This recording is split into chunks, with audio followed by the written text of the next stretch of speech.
ಗುಡುಗೋಡು ಗುಡುಗಿತು ನಡು ಬಾಣ ಮಿಂಚಿತು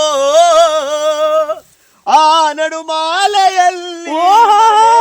ಅಣ್ಣ ಏನ್ ಇಷ್ಟ ಚೆನ್ನಾಗಿ ಹಾಡಾಡ್ತಿದ್ದೀರಾ ಅಣ್ಣ? ಅಂದಂಗೆ ನಿಮ್ ದೇಸಿ ವಾಹಿನಿ ಹೇಗ್ ನಡೀತಿದೆ? ನಮ್ ದೇಸಿ ವಾಹಿನಿ ಏನೋ ಚೆನ್ನಾಗಿ ನಡೀತಿದೆ.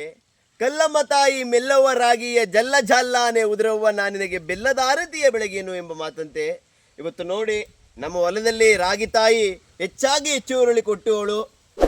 ಇವಾಗ ಸ್ವಲ್ಪ ಮಳೆ ಜಾಸ್ತಿ ಆಗಿದ್ದಕ್ಕೆ ತಾಯಿ ಸ್ವಲ್ಪ ಮಲಗಿದ್ದಾಳೆ. ಹಾಗಾಗಿ ಕೈ ಬಂದು ತುತ್ತು ಬಾಯಿಗೆ ಬರ್ದೇರಂಗೆ ಆಗಬಾರ್ದು ಅಂತೇಳಿ ನಾನು ಈ ರಾಗಿ ಎಲ್ಲನೂ ಹಿಡಿದು ಕಟ್ತಾ ಇದ್ದೀನಿ. ಯಾಕಂತಂದರೆ ಸುರಿದೋಗುತ್ತೆ, ಕೈಗೆ ಬಂದಿರೋ ತುತ್ತು ಬಾಯಿಗೆ ಬರಲ್ಲ. ಹಂಗೆ ದೇಸಿ ವಾಹಿನಿ ಅನ್ನೋದು ನಿಮ್ಮ ಚಾನಲ್ಲು, ಅದು ಕೈಗೆ ಬಂದಿದೆ, ಬಾಯಿಗೆ ಬರೋ ಥರ ಮಾಡ್ಕೊಳ್ಳಿ. ಹಂಗಂದರೆ ವೀಕ್ಷಣೆ ಮಾಡಿ, ಚಾನಲನ್ನು ನೋಡಿ.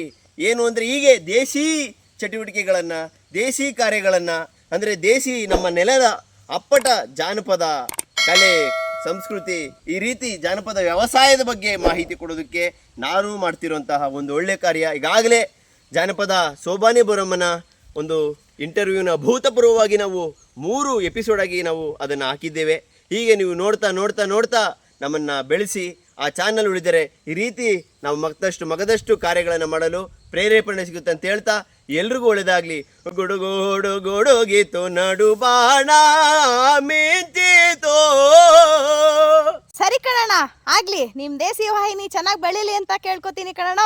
ಆ ನಡುಮಾಲೆಯಲ್ಲಿ ಮಳೆಯಾಯಿತು ತಂಗಿ ಹೂವ ನೋಡೆ ಅಣ್ಣ ತೇರ ನೋಡು.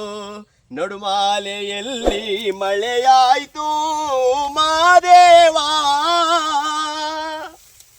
ತೇರಿಗೆ ಮುತ್ತಿನ ಹನಿ ಬೀತು ತಂಗಿ ಹೂವ ನೋಡಿ ಅಣ್ಣ ತೇರ ನೋಡು. ಆ ತಂಗಿ ಹೂವ ನೋಡೆ ಅಣ್ಣ ತೇರ ನೋಡು.